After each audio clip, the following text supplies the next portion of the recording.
Assim que te quero platicar hoje sobre a igreja que eu quero ser parte de ella, a igreja que queremos, a igreja que sonhamos. Como é a igreja que tu sueñas? Como é a igreja que tu quieres? Qual é a igreja que tienes el anhelo em tu coração de participar de ella? Eu sei que há muitas coisas que, se eu les perguntar nesta tarde, ustedes me pudieran responder dizendo o que é a igreja que sueñas, ou como é a igreja que tu sueñas. Pero eu quero levar-te a analisar comigo, dentro de uma perspectiva bíblica, de alguns pontos que nós entendemos que a igreja necessita. ¿Por que estamos falando de este tema?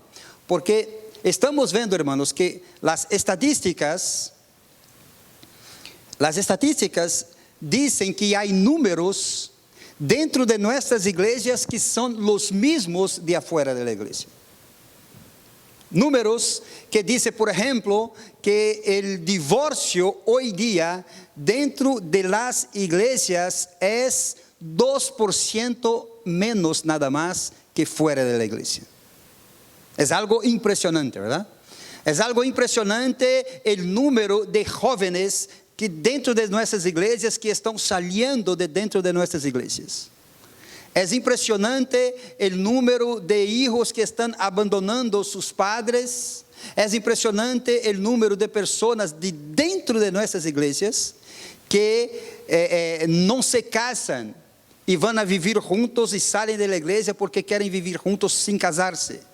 É impressionante como todos estes números e essas estatísticas chegam dentro de nossas igrejas e vemos que não está tão diferente, digamos, não está tão diferente dos mesmos números de fora da igreja, digamos assim. Então, a pergunta que hacemos é: para onde está caminhando a igreja deste siglo? Para onde vamos com a igreja de este tempo? Qual é a diferença de estar em la igreja? Porque muita gente diz que não há diferença estar em la igreja e não estar em la igreja. Eu convivo, por exemplo, com pessoas no trabalho que são cristianos, mas dão tão mal testemunho que a pessoa não vê, o que não é cristiano, não vê diferença. Então, qual é o ponto? Porque há tantas estatísticas em nossas igrejas que são muito similares às do mundo, e isto chama bastante atenção. Como era a igreja em el passado? Como eram as coisas em el passado? Eu, por exemplo, a ver, quantos aqui são cristianos mais de 20 anos? Déjame ver. 20. 30. Já temos. Como era 30 anos atrás? Donde uma pessoa que recebia a Cristo era completamente diferente, não? Porque eu me acuerdo destes tempos que uma pessoa, quando recebia a Cristo, ela já cortava quase que as relações sociais que tinha fora da igreja. Porque esta pessoa recebia a Cristo, chegava na igreja e já tinha outra maneira de ver as coisas, já tinha outra maneira de vestir-se, já tinha outra maneira de portar-se diante das situações em seu trabalho e tudo isto, e era completamente diferente. Havia eu não sei como chamar isto, mas havia aspecto mais congregacional em la vida das pessoas, e a pessoa queria estar na congregação, a pessoa queria estar orando, queria estar estudando a Bíblia, não faltava, né? As igrejas estavam sempre llenas. Eu me acuerdo deste tempo, quando era niño, que teníamos a escola dominical, íamos à escola dominical por la manhã, íamos ao serviço por la tarde. Não sei se vocês são deste tempo.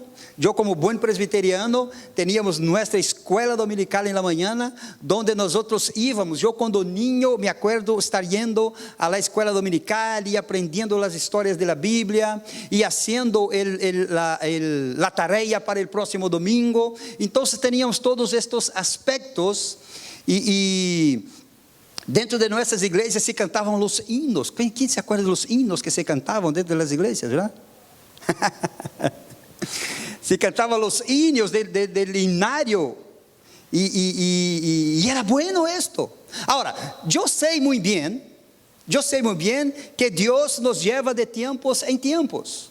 Yo sé muy bien que Dios cambia las cosas también, obviamente, y estamos dispuestos a eso, estamos dispuestos a los cambios de Dios. Obviamente, si Dios tiene un nuevo tiempo para la iglesia, pero donde voy es, ¿qué es que la iglesia del pasado hacía que no estamos haciendo hoy?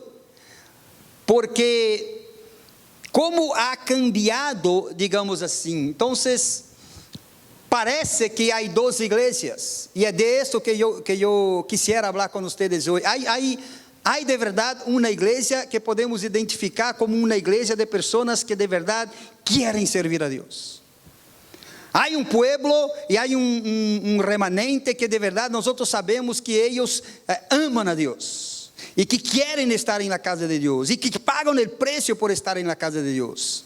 Hay todavía una iglesia que quiere no solamente estar en la casa de Dios, pero hay todavía una iglesia que quiere orar. Hay todavía una iglesia que quiere adorar. Hay todavía una iglesia que quiere comprometerse con relación al amor a los demás. Hay esta iglesia. Y esta es la iglesia que queremos ter. Esta es la iglesia que queremos pertenecer a ella, ¿no? Entonces, yo creo que para nosotros irmos tantito más a fondo en eso, tenemos que regresar desde el inicio. ¿Sí? Como era en el inicio y como es hoy, ¿verdad? Entonces, queremos empezar como del inicio, queremos empezar en el Génesis, porque Génesis es el principio. Entonces, acompaña conmigo el raciocinio desde que Dios hizo al hombre, desde que Dios creó al hombre y también la mujer. Dios dio a tanto a uno como a otro. Dios dio algo que es hermoso. Dios dio al hombre y a la mujer algo que se llama el libre albedrío, que es la libertad que el hombre tiene de creer en Dios o no. La libertad que Dios da. Mira, Dios podía haber creado, hay un pastor que dice eso, me gusta mucho decir, Dios podía haber creado un mundo lleno de robots. ¿Robots se dice? Lleno de robots, lleno, ¿no? Todos mecánicamente irían a hacer todo lo que Dios quería, ¿no? Los ponía para adorarlo, le apretaba ahí un control y les ponía los robots a adorarlo y todos adoraban, bonito. Les ponía los robots, ¿sabe qué robots? Ahora quiero que ustedes oren, les programaba y empezaban todos a orar. Pero Dios no hizo esto. Dios creó al hombre, después a la mujer, y Dios dio a ellos esta capacidad esta libre, digamos así, este libre albedrío, que es el poder para hacer la opción. Entonces, nosotros vemos que Dios no obliga al hombre a nada. Todo hombre y toda mujer tiene dentro de sí esta capacidad de querer a Dios o no, orar a Dios o no, alabar a Dios o no, e inclusive de creer en Dios o no. Todos son libres para tener esta relación con Dios, de seguir a Dios o no. Así que Dios, aun siendo el creador, Él no nos obliga a nada. Tú no estás aquí hoy porque Dios te obligó a venir. Yo creo que en el cristianismo nada, yo predico esto y me gusta esto, nada es obligatorio, nada. Un hermano entonces me preguntó, pero el diezmo es obligatorio, pastor? Y yo digo, no, nada es obligatorio. Todo en la vida cristiana, en mi punto de vista, es voluntario. Porque Dios no nos obliga a nada. Dios no te obliga a diezmar, a ofrendar, a servir, a venir, nada. Tú puedes hacer como tú quieres, pero, escúchame bien, para aquellos que hacen la opción de creer en Dios, para aquellos que hacen la opción de servir a Dios, Dios pide a ellos, a mí y a usted, Dios pide obediencia. Así era en el pasado. Dios crió al hombre para obedecerle a Él. Dios creó al hombre para obedecer a Él. Entonces, la diferencia está exactamente en esta relación que Dios propone a mí y a usted. Porque mira, esta relación que Dios propone a mí y a usted es nada más para nosotros. Entonces, el mundo, la gente que no tiene a Dios, la gente que no cree en Dios, estas personas, Dios no tiene. Ellas, por no tener ningún tipo de relación con Dios, entonces Dios se ocupa de mí y de ti. Dios quiere la alabanza de quién? De nosotros que conocemos a Él. Dios quiere que quien ore a Él, nosotros que somos sus hijos. Así que esto también es bueno, ¿verdad? Pero al mismo tiempo me pone a mí y a usted en un digamos, en un dilema. ¿Conoce la palabra? Dilema. Nos pone en un dilema que es: ¿será que creer en Dios y esto ya me basta?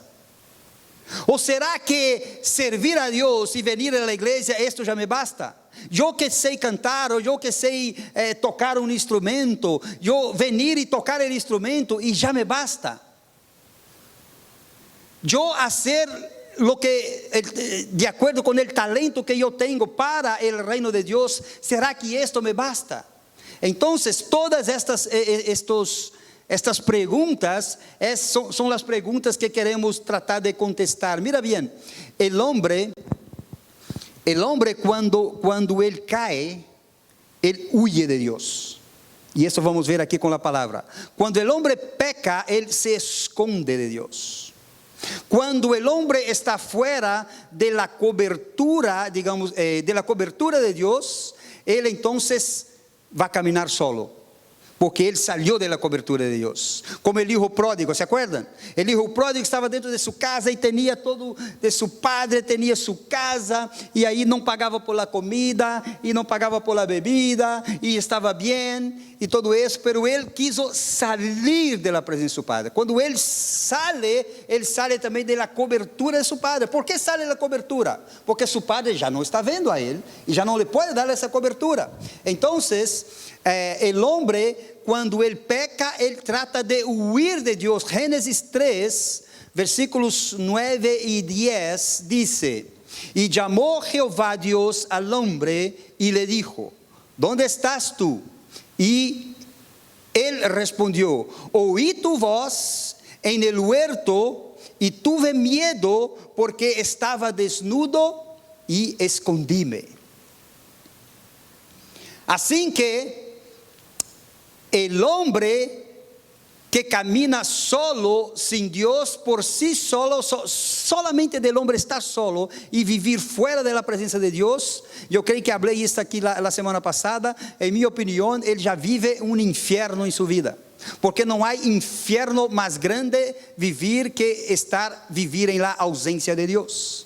Así que el hombre que vive en la ausencia de Dios, él ya vive completamente en un infierno en su vida, ya hace de su vida completamente un infierno. Entonces, aquí en el Génesis 3, 9 y 10, la palabra de Dios está diciendo esto: así se siente el ser humano fuera de la voluntad de Dios, desnudo, descubierto, vacío, inseguro. Fue así. Esto fue lo que pasó en el Génesis. Antes de pecar, el hombre tenía todo. Antes del pecado, él tenía todo a su disposición ahí en el huerto, ¿no? Tenía todo, pero después de pecar, él perdió todo. Porque él entonces empezó a ver este pecado, a saber el pecado. Antes ni sabía esto. Entonces, antes él estaba dentro de la voluntad de Dios. Y después del pecado, entonces, él empieza a caminar fuera de la voluntad de Dios. Y así es mi vida, y así es tu vida, y así es la vida de la iglesia. El pecado nos aleja de la presencia de Dios. El pecado nos aleja de la presencia de Dios. Entonces, cuando nosotros estamos y sabemos que estamos en un pecado, y nos sentimos como que alejados de la presencia de Dios, ¿qué es que tenemos que hacer? Entonces la Biblia dice que nosotros tenemos que correr para los brazos del Padre, pedir perdón a Dios, confesar nuestros pecados. Porque confesando nuestros pecados, la Biblia dice que Él es fiel y es justo para nos purificar y para nos perdonar de toda nuestra iniquidad. Verso 11 dice,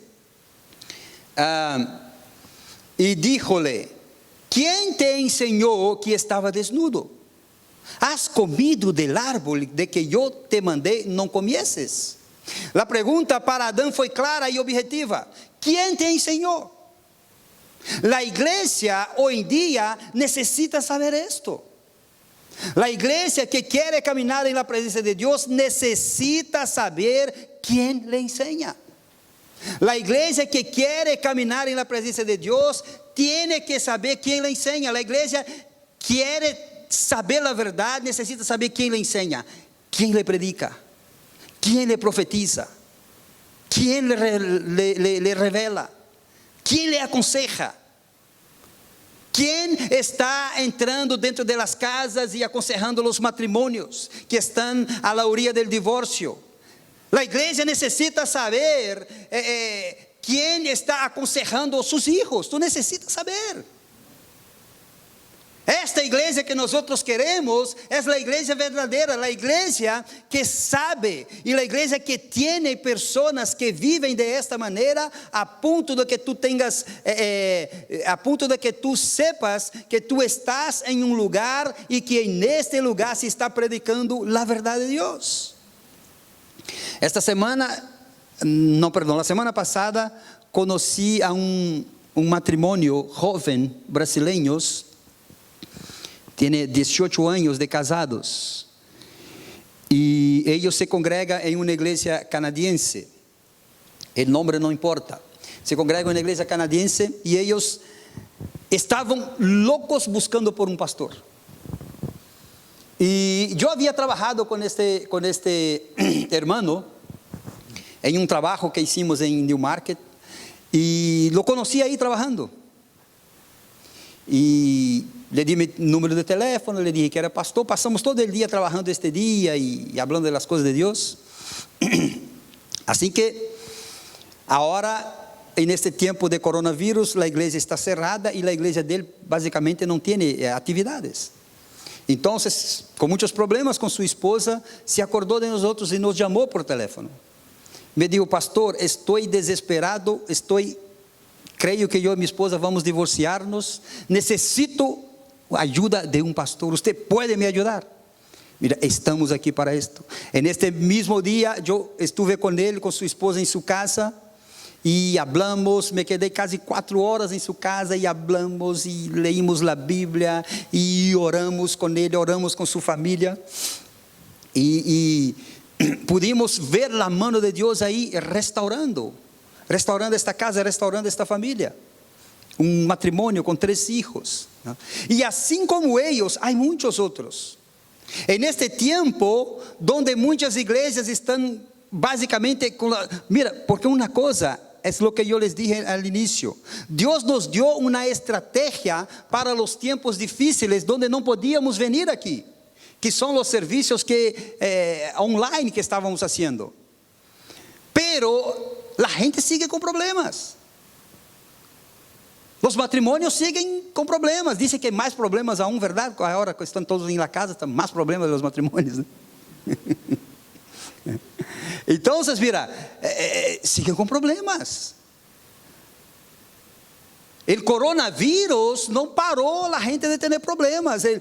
Los viciados siguen viciados. Los que están perdiendo sus vidas en el alcohol siguen perdiendo. Los que estavam odiando entre famílias siguen odiando. Então, essas pessoas necessitam da igreja. La iglesia tiene que tener una respuesta. Tenemos que tener como iglesia una respuesta. Entonces no podemos esconder. Por eso, ¿quién te enseñó que estaba desnudo? Has comido del árbol que yo te mandé y no comieses. Y aquí está el punto. Es la desobediencia. La iglesia falsa actúa con autojustificación y transferencia de culpa. Escúchame bien esto, versículo 12 dice: y el hombre respondió, la mujer que me diste por compañera me dio del árbol y yo comí. Como si el propio Dios tuviera la culpa, ¿no? Entonces, mira, hay transferencia de culpa. Hay cristianos que tienen buena comida en sus iglesias y van afuera a otros lugares buscar comida. Hay gente que está congregando en iglesias buenas y salen para buscar comida afuera, porque aquí yo podía entrar en otras cosas, pero no vamos, porque no tenemos tiempo hoy. Pero aquí podemos hablar de tipos de comidas diferentes. ¿Qué comida está comiendo usted? Y por internet, cuidado con las iglesias por internet. Yo tenía mucha admiración por un pastor de Estados Unidos, de Seattle, que me gusta mucho su prédica. Y ahora él empezó con una iglesia por internet. Entonces ya dejé de escucharlo ya. Entonces, ¿cómo puede haber, hermanos, esto aquí es iglesia?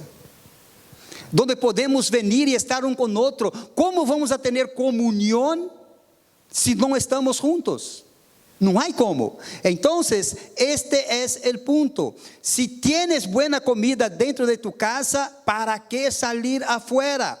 La palabra de Dios, Juan 4, versículo 8, dice: porque sus discípulos habían ido a la ciudad a comprar de comer. ¿Se acuerda de esta pasaje de la Biblia? Donde Jesús estaba hablando con la mujer samaritana y los discípulos entonces tuvieron que salir para comprar comida. Mientras sus discípulos pensaban en alimentar el cuerpo, él estaba pensando en alimentar el alma. Por esto, en el versículo 32 en adelante, todavía estamos en Juan 4, dice así: y les dijo, una comida tengo para comer, que vosotros no sabéis.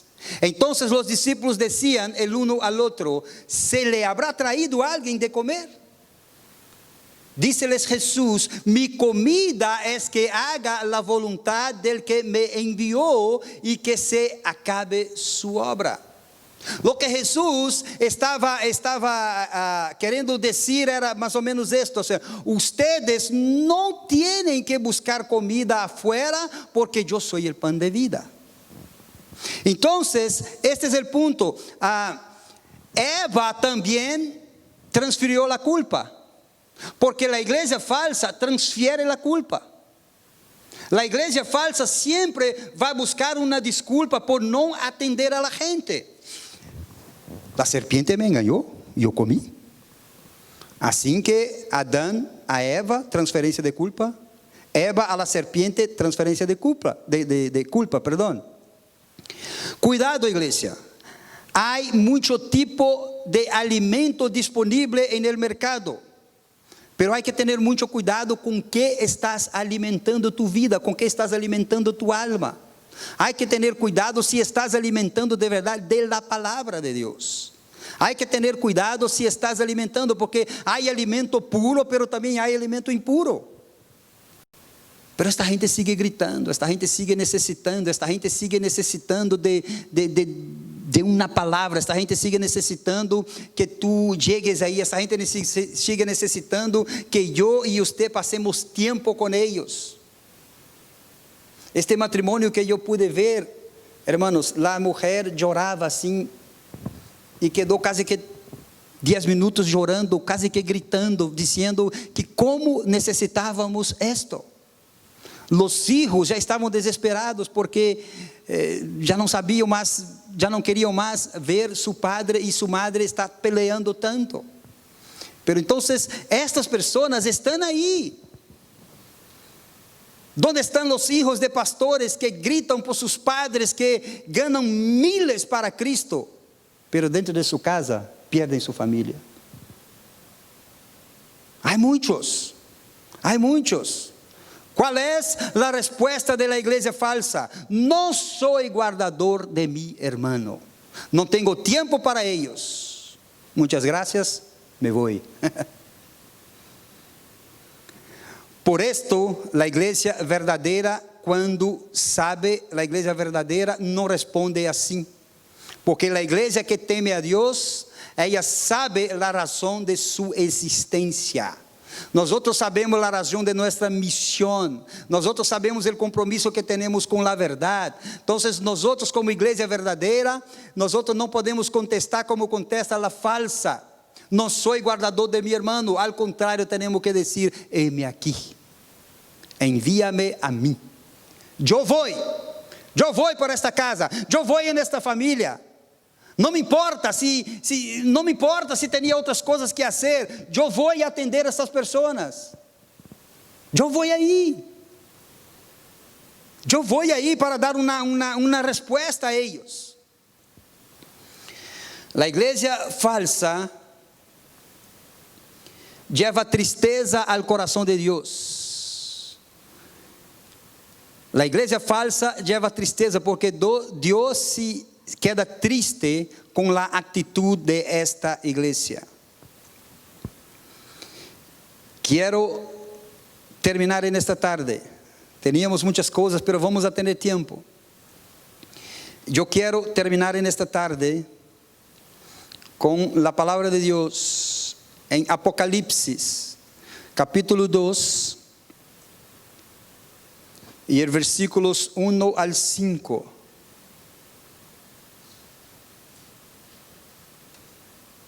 La iglesia verdadera, escúchame bien, nunca jamás abandona su primer amor. Escuchamos una prédica hoy en la mañana en la iglesia brasileña sobre este tema. La iglesia nunca pierde su primer amor. Veamos la palabra de Dios, Apocalipsis 2, empezando del 1. Escribe al ángel de la iglesia en Éfeso, el que tiene las 7 estrellas en su diestra, el cual anda en medio de los 7 candeleros de oro, dice estas cosas: yo sé tus obras, y tu trabajo y paciencia, y que tú no puedes sufrir los malos, y has probado a los que dicen ser apóstoles, y no lo son, y los han hallado mentirosos. Y has sufrido, y has tenido paciencia, y has trabajado por mi nombre, y no has desfallecido. Pero tengo contra ti que has dejado tu primer amor. Recuerda, por tanto, de dónde has caído, y arrepiéntete, y haz las primeras obras, pues si no, vendré presto a ti, y quitaré tu candelero de su lugar, si no te hubieres arrepentido. Quiero terminar diciendo que la iglesia verdadera, ella nunca jamás pierde su primer amor. ¿Qué es el primer amor? Solo aquí ya entraríamos en otra prédica. ¿Qué es el primer amor? Este fuego que ardía en tu vida cuando tú recibiste a Cristo. Este fuego que ardía en tu corazón, que no dejaba que tú no faltabas a los servicios. Yo soy de un tiempo que tenía un servicio en la iglesia todos los días. ¿Alguien ya fue así? Todos los días teníamos servicios. Todos los días teníamos servicios. Lunes a lunes. Y estábamos en todos. Y estábamos en todos los servicios de la iglesia. Todos. Y participábamos de todo. Y participábamos de jóvenes. Y participábamos de todo lo que ustedes pueden pensar. Entonces, de alguna manera, vamos caminando con el Señor, que de alguna manera otras cosas van llenando lugares de nuestra vida. Yo no estoy diciendo que tienes que ser así también, no. Yo estoy diciendo que tienes que regresar al primer amor. Es aquel amor que ardía en tu vida, que hacía con que Jesucristo fuera tu prioridad, y las otras cosas podían esperar. De alguna manera, esto quedó al contrario. Y ahora la iglesia puede esperar, o Cristo puede esperar, porque hay otras cosas más importantes. Y la iglesia de Éfeso era una iglesia así.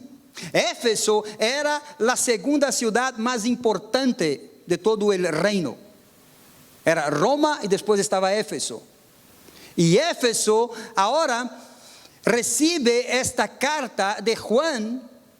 Dicen los historiadores que Juan fue a vivir en Éfeso. Y llevó consigo inclusive la madre de Jesús para vivir con él en Éfeso. Y él vivía ahí en Éfeso. Y Juan, entonces, él tiene la visión del Apocalipsis, ahí cerca de Éfeso, en la isla de Patmos, y donde él escribe todo eso, y esta carta era exclusiva para la iglesia de Éfeso. Había iglesia ahí trabajando y haciendo bien las cosas. Escúchame bien eso, estaban haciendo bien las cosas. Aquí se presenta una lista de cosas buenas que la iglesia de Éfeso estaba haciendo, actuando como la iglesia verdadera. Ve bien, yo sé tus obras, yo sé tu trabajo, sé tu paciencia, versículo 2, que no puedes sufrir los malos. Mira, la lista es grande. Has probado a los que dicen ser apóstolos y no lo son. Has sufrido, has tenido paciencia, has trabajado por mi nombre, no has desfallecido. Todo eso está muy bien, pero algo tengo contra ti. Algo tengo contra ti. Has abandonado tu primer amor. Has dejado el fuego. Has dejado que otras cosas ocupen como prioridad en tu corazón y que no deberían de ser. La iglesia verdadera jamás abandona su primer amor por esto, porque la iglesia verdadera entiende que más allá de toda esta lista de cosas buenas que la iglesia de Éfeso estaba haciendo, tiene que estar su primer amor. Déjame explicarte por qué y con esto termino. ¿Por qué? Porque si nosotros no regresamos al primer amor, vamos a hacer todo esto que la iglesia de Éfeso estaba haciendo de una manera muy mecánica para cumplir. Dios nos libre de esto. Dios nos libre de tener una vida cristiana para cumplir con Cristo. No queremos esto para nosotros. Regresar al primer amor nos hace tener Cristo como prioridad y entender entonces que primero es el amor a Cristo, y si amamos a Cristo, todas las otras cosas vamos a hacer así. Todas, no hay problema. Si amamos a Cristo, vamos a hacer. Esta semana yo perdí a un tío mío que era mi tío modelo en la fe. El Señor lo llevó esta semana, el funeral fue el jueves, él falleció el miércoles en la tarde en Brasil, y fue un día muy difícil para nosotros, toda la familia. Estuve hablando con mis primos y llorando con mis primos, porque mi tío era este hombre. Él era este modelo para toda la familia. Él era el tío alegre, el tío que predicaba a todos, el tío que en la iglesia de mi tío, que es una iglesia de más de 1000 personas, él era más buscado que el pastor para consejería, por ejemplo. Y ahora hay una iglesia enorme preguntando cómo vamos a seguir sin él. Gente que está aquí para de verdad marcar, porque gente que vive este primer amor. No importa si tienes que salir a aconsejar, no importa si tienes que salir a dejar tu trabajo, no importa si tienes que poner de tu dinero, no importa. Y los hermanos de Éfeso estaban haciendo el contrario, estaban haciendo todo bien, pero habían olvidado su primer amor. Entonces todo lo que ellos estaban haciendo era mecánicamente, de una manera que no le agradaba a Dios. Vamos ponernos de pie.